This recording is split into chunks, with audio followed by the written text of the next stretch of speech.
Aujourd'hui, j'ai encaissé 1570 euros. Alors, il est 6h40 ce matin. Aujourd'hui, je voulais tester un nouveau format de vidéo. Je voulais vous amener avec moi dans une journée typique de nettoyage. Au programme, on a un nettoyage de fin de chantier ce matin sur lequel je vais intervenir, potentiellement le terminer. On a ensuite une prestation de nettoyage canapé à 10h30, je crois, mais je vais peut-être la décaler à 11h parce que le fin de chantier est un peu loin. À 12h30, j'ai un rendez-vous pour un chantier de nettoyage Diogène. Donc c'est cool, dans cette vidéo, on va voir plusieurs niches de nettoyage. Donc à 12h30, rendez-vous pour un chantier de nettoyage Diogène. La cliente a accepté le devis, il faut que j'aille voir sur place quel est l'état de l'appartement, voir du coup si on doit réajuster le devis ou non. Et puis programmer l'intervention. Et ensuite, cet après-midi, à 14h, j'ai un rendez-vous pour l'entretien de commun d'immeuble. Donc pareil, on va aller voir et enfin, je pense qu'après, je retournerai finir le nettoyage de fin de chantier. Parce qu'à mon avis, on va pas finir ce matin. Là, comme je l'ai dit, il est 6h40. J'ai quand même 40 minutes de route.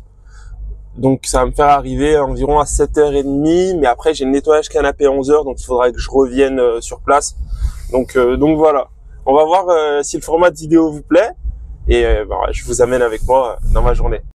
Je suis un peu dégoûté parce que ce matin, en partant, j'ai oublié ma carte. Du coup, impossible de prendre l'autoroute et je me retrouve sur des routes un peu comme ça. Alors, je vais vous montrer. Bon, le paysage est sympa. Et du coup, ça m'a quand même fait perdre 10 minutes. Je viens enfin d'arriver sur le chantier. Je vais vous montrer un peu à quoi ça ressemble un nettoyage de fin de chantier. Dites-moi d'ailleurs en commentaire si vous voulez que je vous fasse une vidéo dédiée sur comment réaliser un nettoyage de fin de chantier. Je pourrais faire ça avec plaisir parce qu'on en fait assez souvent. Là, sur cette prestation, on avait 6 appartements à nettoyer. Donc hier, je suis venu avec mon équipe, on en a nettoyé 4. Aujourd'hui, je suis venu tout seul ce matin parce que je vais en nettoyer. L'idée, c'est que j'en nettoie un ce matin, un cet après-midi. On doit finaliser le chantier pour ce soir. Donc là, il me reste 2 appartements à faire dans la journée. J'ai largement de temps. Je vais vous montrer un peu à quoi ça ressemble, un nettoyage de fin de chantier et dans quel état on peut retrouver les appartements au début. Je vais vous montrer un peu à quoi ressemblent les appartements une fois qu'ils sont propres. Donc, dans un nettoyage de fin de chantier, vous le saurez, il y a toujours 3 éléments à faire. Typiquement, le sol, c'est ce qui va vous demander le plus de temps. La cuisine, qui est souvent très poussiéreuse, et la salle de bain. Pour le sol, en fait, il y a toujours beaucoup de poussière fine. Ça peut être un peu délicat de l'enlever, mais avec un aspirateur et la bonne méthode, ça part bien. Et à la fin, pour tester, voilà, il faut bien passer sa main comme ça. Et là, vous le voyez, ma main, elle est propre, il n'y a pas de poussière. Donc, l'appartement, il est validé. Je repasserai peut-être un coup là, parce que vous voyez, il y a des traces. Pareil dans la chambre. Après, c'est aussi lié à la lumière. Et puis voilà. La contrainte sur ce genre de nettoyage, c'est que on n'a pas un courant illimité, on n'a que 1 kilowatt. Et hier, le problème qu'on a eu, c'est qu'à chaque fois qu'on lançait la machine à vapeur qui est juste là, le courant sautait au bout de 5-10 minutes. C'est vrai que ça, c'est pas top. Donc, j'ai essayé de jouer avec le tableau pour éteindre le plus de choses. J'ai dû éteindre les radiateurs. Il fait très froid dans l'appartement. C'est pour ça que vous m'avez vu avec ma veste. Mais voilà, mais c'est le jeu des nettoyages de fin de chantier. Et là, je vous amène dans un appartement qui n'a pas encore été nettoyé, donc ça va être, je pense que je vais commencer par celui-ci ce matin. Et vous le voyez en vidéo, visuellement, ça ressemble un peu à la même chose. Les idées reçues, c'est que sur les nettoyages de fin de chantier, on a de la peinture partout, du plâtre partout sur le sol. Ça peut arriver, mais c'est rarement le cas. Ce qu'il y a surtout, c'est énormément de poussière. Je vais vous montrer. Vous voyez, si je passe ma main, ça n'a rien à voir avec en haut. Vous voyez, c'est très poussiéreux. C'est un peu délicat d'enlever cette poussière. Il faut faire plusieurs nettoyages. Mais sinon, vous voyez, l'état est pas rien de bien fou. Là, on la voit, je pense, par contre, la poussière dans la salle de bain. Tac. Et même la douche, il n'y a pas de l'étain sur le carrelage. Donc voilà. Là, on a un peu de plâtre, je pense, au sol. Mais sinon, globalement, vous voyez, ça reste, il n'y a rien de flagrant. Loin des idées reçues qu'on peut se faire, en tout cas, des nettoyages de fin de chantier. Mais il y a quand même, pour vous donner un ordre d'idée, là c'est un appartement qui fait 30 à 40 mètres carrés. Il y a quand même bien 2 heures, 2 heures et demie de boulot pour tout dépoussiérer, tout nettoyer. Sachant que le nettoyage se fait en 2 passes. On va d'abord laver une première fois le sol et il faudra ensuite le nettoyer une seconde fois pour bien s'assurer qu'il n'y ait plus de poussière. Et je pense que ça doit vous intéresser. Ce chantier, je l'ai trouvé grâce à mon réseau de partenaires. Donc c'est une entreprise avec laquelle on a l'habitude de travailler. C'est une conciergerie qui, l'un de ses clients, voilà, rénove des appartements pour ensuite les mettre en location sur Airbnb. La conciergerie fait pas de nettoyage de fin de chantier. Elle sait qu'on fait du bon boulot. à nous envoyer le client et c'est super sympa de sa part. Et c'est pour ça que c'est ultra important de nouer des partenariats avec des entreprises locales pour lesquelles vous pouvez avoir des intérêts communs. Là, vous voyez, la conciergerie, pour elle, c'est gagnant parce qu'on intervient rapidement et les appartements seront rapidement mis en location sur la plateforme. Et pour nous, forcément, ça nous fait un chantier de plus. En plus, un nettoyage de fin de chantier, c'est toujours des chantiers qui sont très agréables.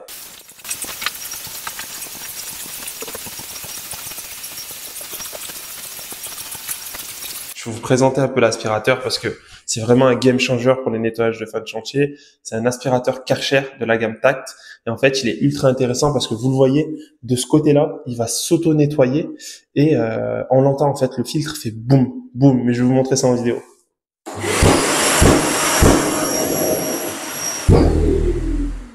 Alors, je vous ai sûrement cassé les oreilles, mais voilà, vous avez entendu le boum, boum, boum. C'est qu'en fait, le filtre s'auto-nettoie. Et pour nettoyer la poussière fine, c'est super intéressant parce que l'aspirateur, il garde sa même puissance tout le long du chantier. Comme vous le voyez, pendant le chantier, j'ai essayé d'être hyper efficace. J'avais vraiment pas une minute à perdre. Fallait que je me dépêche parce que j'avais un rendez-vous pour le nettoyage d'un canapé à 10h30 que j'ai déjà décalé à 11h. Donc je pouvais pas me permettre d'être en retard. Bon, là, il est 10h30, donc 3h. J'ai réussi à nettoyer un premier appartement. Je nettoierai le deuxième appartement cet après-midi. Là, je dois filer. J'ai un rendez-vous à 11h pour le nettoyage d'un canapé. Donc, je vous montrerai le canapé. Je vous dirai combien j'ai facturé. Je vous amène avec moi.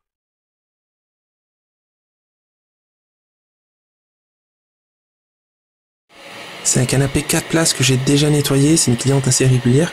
Comme vous le voyez, son canapé était pas mal taché, mais en 20 minutes, j'ai réussi à le remettre dans un état plutôt correct. Donc pour une presta à 70 €. Bon, la prestation de nettoyage canapé est finie. Ça s'est bien passé. Bon, comme vous l'avez vu, c'était un canapé 4 places. Nous, c'est des prestations qu'on facture 70 €. Et ça m'a pris, je regardais l'heure, 20 minutes. Parce que ça me fait rire parce que la dernière fois, j'avais posté un TikTok en disant, vous l'avez peut-être vu, que voilà, le business de nettoyage canapé, c'était l'un des business les plus simples à lancer quand on démarrait dans le nettoyage. Et j'annonçais dans le TikTok qu'on pouvait faire 4 à 6 canapés par jour. Rien de vraiment très fou. Et j'ai eu pas mal de commentaires disant que c'était impossible et que, enfin voilà, mais 20 minutes le nettoyage d'un canapé, quand on a les bons outils, la bonne technique et les bons produits, forcément, c'est pas très long. Le plus long, c'est vraiment de se déplacer de client en client. Et moi, je suis sur une moyenne de 20 à 30 minutes de déplacement entre chaque client.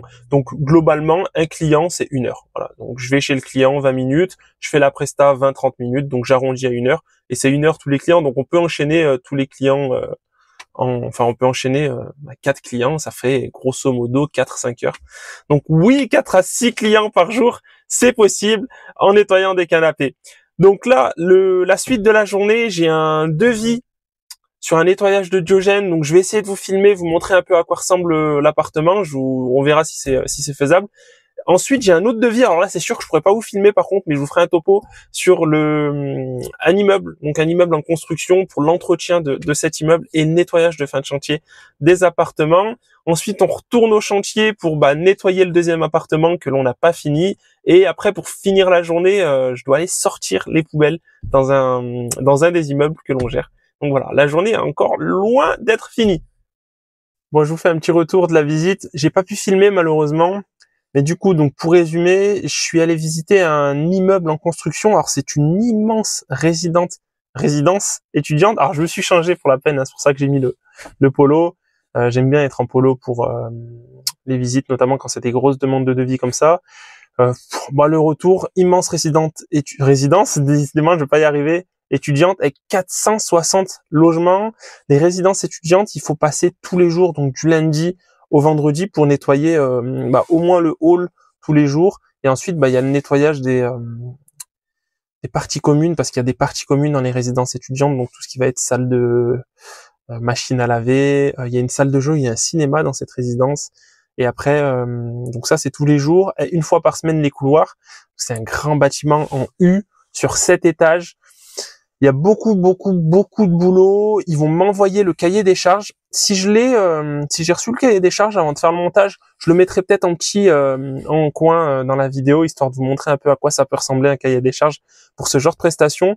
Mais en tout cas, ouais, c'est immense. Je vais être tout à fait honnête, je sais pas si c'est vraiment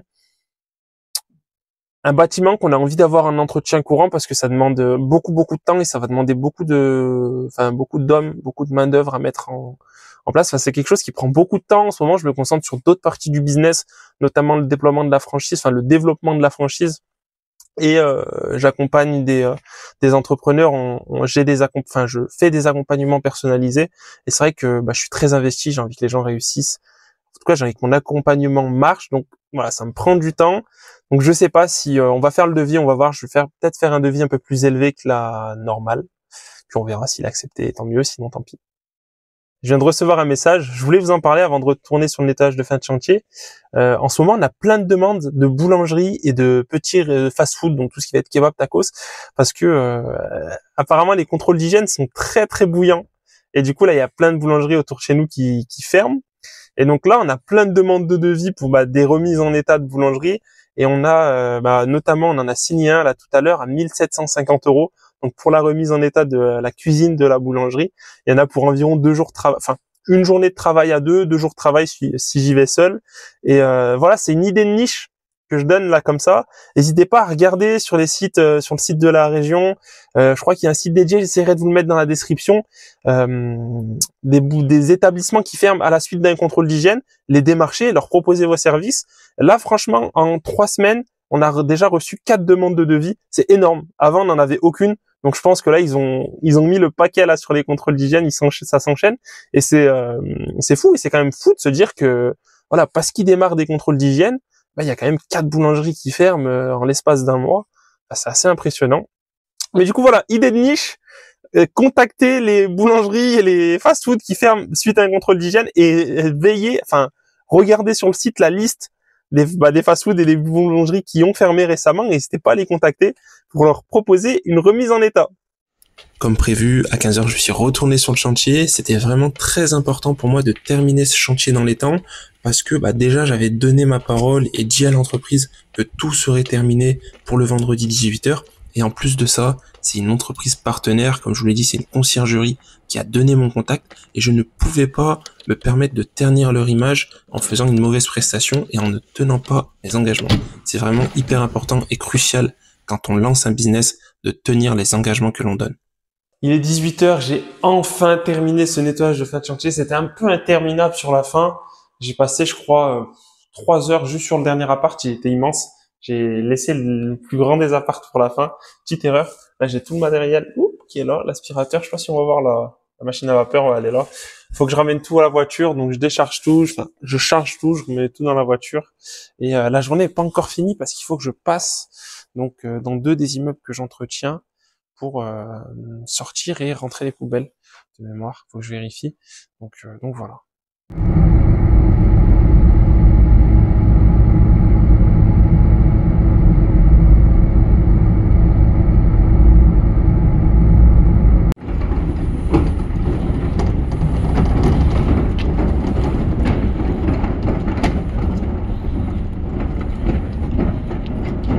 En fait, faut savoir que comme les éboueurs passent le matin à 5h du matin, moi je sors les poubelles le soir, du coup je ramasse celles qu'ils ont ramassées le matin même. Donc là c'était les poubelles jaunes et le soir je sors les poubelles pour le lendemain. Ça m'évite de me lever à 5h pour sortir les poubelles.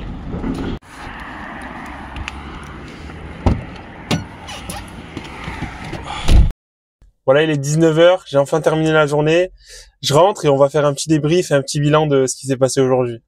Bon, la journée est enfin terminée. On va faire ensemble un petit débrief. Vous l'avez vu, la journée a été très longue. J'ai commencé très tôt et fini quand même assez tard. Ça devrait se voir sur mon visage. Je suis un petit peu fatigué. Mais c'était une belle journée parce que normalement, j'ai signé un devis pour le nettoyage d'une boulangerie. Donc avant l'intervention des services d'hygiène à 1 750 €. Je vous mettrai la conversation par message à droite ou à gauche histoire de vous montrer que c'est que du réel. J'ai fait une visite pour l'entretien d'une résidence étudiante. On va voir. Donc, intéressante, grosse résidence. Je sais pas si je vais la signer ou non. Je vais quand même envoyer un devis. Je pense un devis un peu plus élevé que ce qui se fait. Comme ça, s'ils acceptent, tant mieux. Sinon, tant pis. Comme je l'ai dit un peu plus tôt, c'est pas forcément un chantier que j'ai envie de, c'est pas forcément un bâtiment que j'ai envie de gérer. Qui a quand même 460 logement, ça fait du monde, ça fait du boulot, c'est tous les jours, donc du lundi au vendredi, il y a du taf. Financièrement, aujourd'hui, c'était une plutôt bonne journée, puisqu'aujourd'hui, j'ai encaissé 1570 euros, donc 70 euros pour la prestation de nettoyage canapé que j'ai faite, et 1500 euros pour la prestation donc sur le nettoyage de fin de chantier. Donc c'est une belle journée, 1570 euros. Ça, c'est du chiffre d'affaires. Donc après avoir payé la TVA et les charges, on est sur une journée. Alors j'ai pas le calcul, mais je pense que ça fera environ 800, entre 800 et 900 euros. Donc net, ça reste hyper intéressant. Hein. Si c'était que des journées à 800 ou 900 euros, ça serait hyper cool. C'est pas tous les jours le cas, mais de plus en plus parce que j'enchaîne de plus en plus les grosses prestations. Et bah là, notamment lundi, hein, la boulangerie à 1750 euros. Pareil, après charge et impôts, ça fera moins, mais ça reste quand même tout de même intéressant. Le bilan de la journée, je sais pas s'il y a de bilan. Vous l'avez vu dans le nettoyage, il y a de l'argent. Par contre, faut travailler, faut pas avoir peur de travailler. Euh, Comme j'ai dit, j'ai commencé tôt, j'ai fini tard. Et voilà, bon, c'était une bonne journée. J'espère que le format de la vidéo vous a plu. Si c'est le cas, n'hésitez pas à le dire en commentaire. J'essaierai de faire d'autres vlogs de ce type quand les journées sont un peu intéressantes, que j'ai des choses à vous raconter, à vous montrer. J'hésiterai pas. Si vous êtes intéressé par une vidéo sur les nettoyages de fin de chantier, comment réaliser le nettoyage de fin de chantier, etc. Pareil, dites-moi en commentaire. N'hésitez pas à liker et à vous abonner. Moi, je vous dis ciao, ciao. Je vais dormir. À bientôt. Ciao.